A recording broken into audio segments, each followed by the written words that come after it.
যদি আপনার মনে হয় যে দেয়ালে পিঠ ঠেকে গেছে, কেউ কিছু করতে পারছে না আপনার জন্য, আপনি পরিপূর্ণ ইয়াকিনের সাথে, দৃঢ় বিশ্বাসের সাথে এই 4টা আমল নিয়মিত করবেন।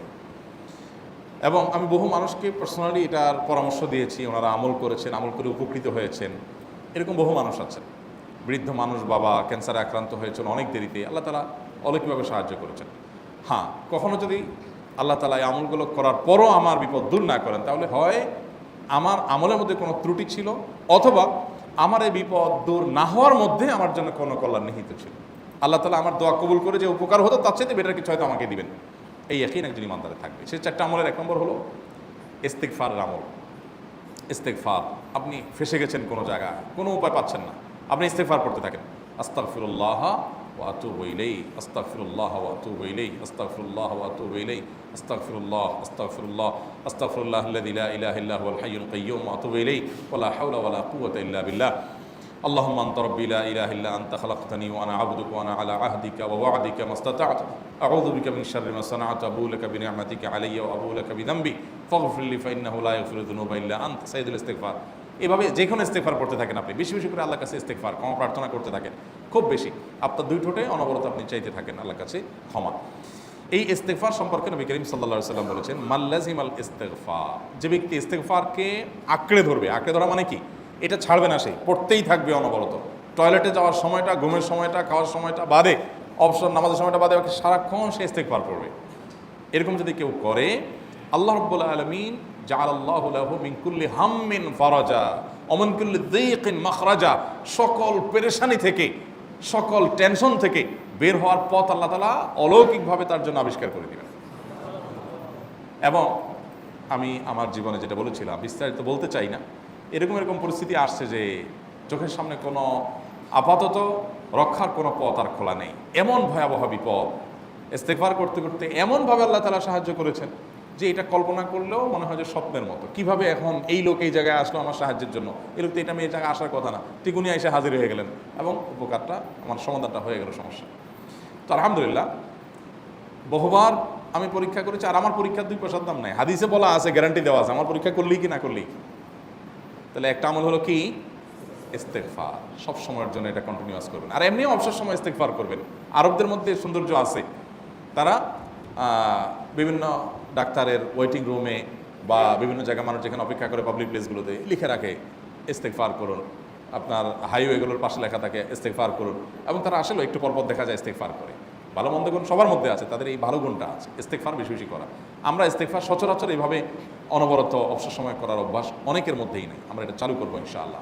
বিশেষ করে যখন কোনো সমস্যা হবে তখন ইস্তিগফার চলতে থাকবে মুখে অনবরত, ধীরে ধীরে মহব্বতের সাথে নিজেকে, নিজের পাপ অপরাধগুলোর কথা স্মরণ করে আল্লাহর কাছে মাফ চাইতে থাকবো, পেরেশানি দূর হবে ইনশাআল্লাহ। 1 নাম্বার 2, দুরুদ, নবী করিম সাল্লাল্লাহু আলাইহি সাল্লামের প্রতি দুরুদ পাঠ করা। এটা যদি আপনি নিয়মিত করতে থাকেন মহব্বতের সাথে, আল্লাহুম্মা সাল্লি আলা মুহাম্মদ ওয়া আলা আলি মুহাম্মদ কামা সাল্লাইতা আলা ইব্রাহিম ওয়া আলা আলি ইব্রাহিম ইন্নাকা হামিদুম মাজিদ, আল্লাহুম্মা বারিক আলা মুহাম্মদ ওয়া আলা আলি মুহাম্মদ কামা বারাকতা আলা ইব্রাহিম ওয়া আলা আলি ইব্রাহিম ইন্নাকা হামিদুম মাজিদ। আপনি একবার ছোট দরুদ যদি পড়েন, সাল্লাল্লাহু আলাইহি ওয়াসাল্লাম, সাল্লাল্লাহু আলাইহি ওয়াসাল্লাম, আল্লাহুম্মা সাল্লি আলা মুহাম্মদ ওয়া আলা আলি মুহাম্মদ, শুধু এইটুকু পড়েন, জাযাল্লাহু আন্না মুহাম্মাদাম মা হুয়া আহলু, শুধু এইটুকু পড়েন। আপনি এভাবে যেই কোনো দুরুদ নবী করিম সাল্লাল্লাহু আলাইহি ওয়াসাল্লামের প্রতি যদি পড়েন এবং পড়তে থাকেন অনবরত, ইস্তিগফারের পাশাপাশি দুরুদের ক্ষেত্রে নবী করিম সাল্লাল্লাহু আলাইহি ওয়াসাল্লাম বলেছেন যে এইটা তোমার জন্য যথেষ্ট হয়ে যাবে। তুমি যদি আল্লাহর কাছে আর কোনো দোয়া করতে না পারো, শুধু দুরুদটা পড়ো, তোমার সব পেয়ে যাবে, কিচ্ছু লাগবে না। এক সাহাবী বলছেন, রাসূলুল্লাহ, আমার দোয়ার মধ্যে দুরুদ কত পার্সেন্ট রাখবো? আমি তো আমার অনেক কিছু আল্লাহর কাছে চাইবো, দুরুদ মানে তো নবীজির জন্য দোয়া, মানে আমার জন্য তো আমি দোয়া করবো, আপনার জন্য দোয়া কত পার্সেন্ট করবো? 1/3, 1/4, তারপরে হাফ, এবার বিভিন্ন পার্সেন্টেজ বলছিলেন তিনি। নবী করিম সাল্লাল্লাহু আলাইহি ওয়াসাল্লাম বলেছেন যে হ্যাঁ, এর বেশি করতে পারলে আরও ভালো, আরও ভালো। তো ভদ্রলোক এর বেশি, ওই সাহাবী রাদিয়াল্লাহু তাআলা আনহু, তিনি এর বেশি বাড়াতে একটা পর্যায়ে বলছেন যে আমি সব দোয়া আপনার জন্য করি। নবী করিম সাল্লাল্লাহু আলাইহি ওয়াসাল্লাম বলেছেন, তাহলে তোমার আর কোনো দোয়াই করতে হবে না, এর মধ্যে সব দোয়া চলে আসবে। কারণ আপনি যদি বলেন আল্লাহ আপনার নবীর প্রতি আপনি রহমত নাজিল করেন, আপনার নবীর প্রতি আপনি শান্তি নাজিল করেন, আপনি যেটা দোয়া করেন, তো আল্লাহকে আল্লাহর নবীর প্রতি আপনি রহমত নাজিল করতে বললে আল্লাহ তাআলা আপনার প্রতি রহমত নাজিল করবেন কি করবেন না? আপনি কাউকে খুশি করতে চান, কার কাছ থেকে কিছু আদায় করতে চান, তার ছেলেটারে যদি হাদিয়া তোফা দেন, আদর যত্ন করেন, তো বাই ডিফল্ট অটোমেটিকলি ওই লোকের সিম্পেথি আপনার দিকে আসবে কি আসবে না? চোখ বন্ধ করে আসবে। তো আল্লাহর নবীর জন্য যখন আপনি দোয়া করবেন তখন আল্লাহ তাআলা আপনার মধ্যে রহমত নাযিল করবেনই, এটা নবী সাল্লাল্লাহু আলাইহি ওয়াসাল্লামের ওয়াদা। যে কোনো পেরেশানি, তিনি আরো বলেছেন যদি কেউ দুরূদের আমল করে নিয়মিত, আল্লাহ রাব্বুল আলামিন তার সকল পেরেশানির জন্য যথেষ্ট করে দিবেন। এই আমলটাকে সবগুলো দূর করার জন্য যথেষ্ট হয়ে যাবে। এই দুরূদের আমলটা আমি দেখেছি সুবহানাল্লাহ গুলির মতো কাজ করে। আজকের ঘটনা, এক ভদ্রলোক সকালে একটা টেলিভিশন চ্যানেলে, বেসরকারি চ্যানেলে প্রোগ্রাম শেষ করে নামছিলাম লিফটে, তো উপস্থাপক উনি বলছিলেন যে ভাই মানে দুরূদের আমল পড়ে আমি কিছুদিন আগে একটা ইয়াতে মানে এমন একটা অবস্থা যে এইটা থেকে বের হওয়ার কোনো পথ আর নাই, শুরু করলাম দুরূদ অনবরত, এরপরে আল্লাহ তাআলা আমাকে এমনভাবে উদ্ধার করলেন আমি কল্পনা করতে পারিনি। আলহামদুলিল্লাহ এই আমলগুলো করে অনেক ভাইরা আমাকে অভিজ্ঞতা জানাইছেন যে আলহামদুলিল্লাহ তাদের অভিজ্ঞতা হলো কি। হ্যাঁ, ওই যে বললাম কখনো যদি আল্লাহ তাআলা আপনার দোয়া কবুল না করেন তাহলে হয় আমার ত্রুটি আছে, আর না হলে আমার জন্য আল্লাহ তাআলা এর চেয়ে বেটার কিছু রেখেছেন, আমি সেই ইয়াকিন রাখবো ইনশাআল্লাহ বিদিনিল্লাহ। আর এই দোয়াতে সমাধান হবেই হবে, সে বিশ্বাস থাকতে হবে। নবী করিম সাল্লাল্লাহু আলাইহি ওয়াসাল্লাম বলেছেন, হাদিসে কুদসিতে আল্লাহ বলেছেন আনা ইনদা যান্নি আবদি বি, বান্দা আমার মধ্যে যেমন ধারণা করে আমি তেমন আচরণ করি। আপনি যদি চিন্তা করেন করে দেখি হয় কি না, দেখি ট্রাই করি, তাহলে ওই আল্লাহ তাআলা বলবেন ঠিক আছে দেখতে থাক। আপনি যদি ইয়াকিন করেন যে না নবী করিম সাল্লাল্লাহু আলাইহি ওয়াসাল্লাম যে বলেছেন অতএব সেটা হবেই, আর আল্লাহ রাব্বুল আলামিনের কাছে আমি ওইভাবেই চাবো যে আল্লাহ দিবেনই, আমি নিয়েই ছাড়বো, ইনশাআল্লাহ গুলি মিস হতে পারে, আপনার দোয়া মিস হবে না। ওই ইয়াকিন, ওই ঈমান আমার মধ্যে আনতে হবে, চেষ্টা করবো তো ইনশাআল্লাহ। তাহলে দুইটা আমল হলো, ইস্তেগফার আর দুরূদ। 3 নম্বর আরেকটা আমল হলো দোয়া ইউনুস। দোয়া ইউনুস, লা ইলাহা ইল্লা আন্ত সুবহানাক ইন্নী কুনতু মিনাজ জালিমিন। বেশি বেশি পড়তে থাকবেন, যখন বিপদে পড়বেন ইস্তেগফার আর দুরূদ পড়বেন সবচেয়ে বেশি, আর মাঝে মধ্যে দোয়া ইউনুস, লা ইলাহা ইল্লা আন্ত সুবহানাকা ইন্নী কুনতু মিনাজ জালিমিন। আল্লাহ সুবহানাহু ওয়া তাআলা কোরআনে কারীমে এই দোয়ার পরে বলেছেন ওয়া কাযালিকা নুনজিল মুমিনিন। এই দোয়া পাঠ করার মাধ্যমে ইউনুস আলাইহিস সালামকে পৃথিবীর ইতিহাসের সবচেয়ে অলৌকিক ঘটনা, সকল সায়েন্স, সকল আপনার বিজ্ঞানের তত্ত্ব সবগুলোকে আপনার সবগুলোর বিপরীতে বা সবগুলোকে আপনার ভুল প্রমাণ করে দিয়ে ওই জায়গাটার জন্য আল্লাহ তাআলা ইউনুস আলাইহিসকে মাছের পেটে ঢোকার পর সেখান থেকে আবার জীবিত রেখে বের করেছেন। অক্সিজেন অভাবে তো সেখানে এমনি মারা যাওয়ার কথা, আরও নানা কারণে মারা যাওয়ার কথা, তাই না? কিন্তু আল্লাহ তাআলা তাকে রক্ষা করেছেন, কারণ উনি এই বিপদে পড়ার পর থেকে এইটা পড়তেছিলেন, লা ইলাহা ইল্লা আনতা সুবহানাকা ইন্নী কুনতু মিনাজ জালিমিন।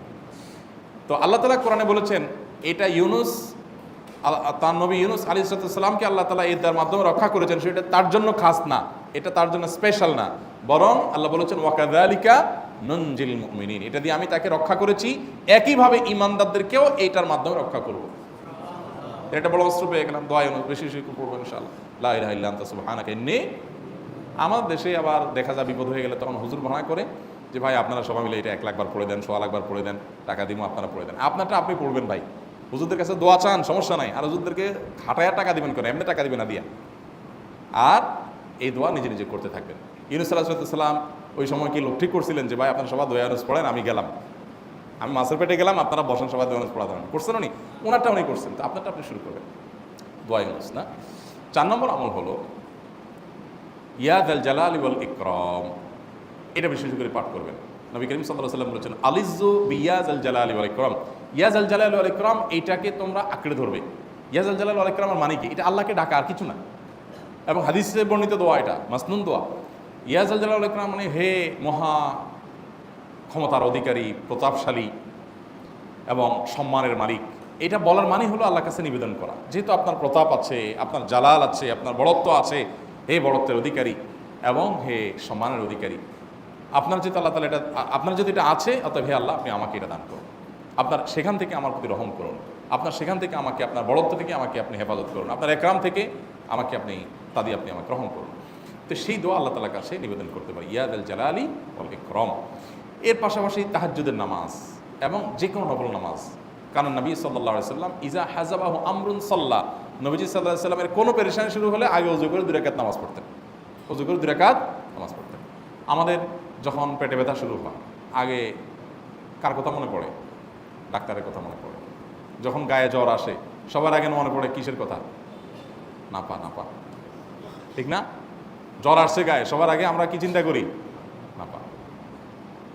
নাপা আপনি চিন্তা করেন, খান, নিষেধ না তো, ওষুধ গ্রহণ করা সুন্নত, নবী সাল্লাল্লাহু আলাইহি সাল্লাম নির্দেশ করেছেন ওষুধ সেবন করতে, আপনি করেন, ভালো কথা।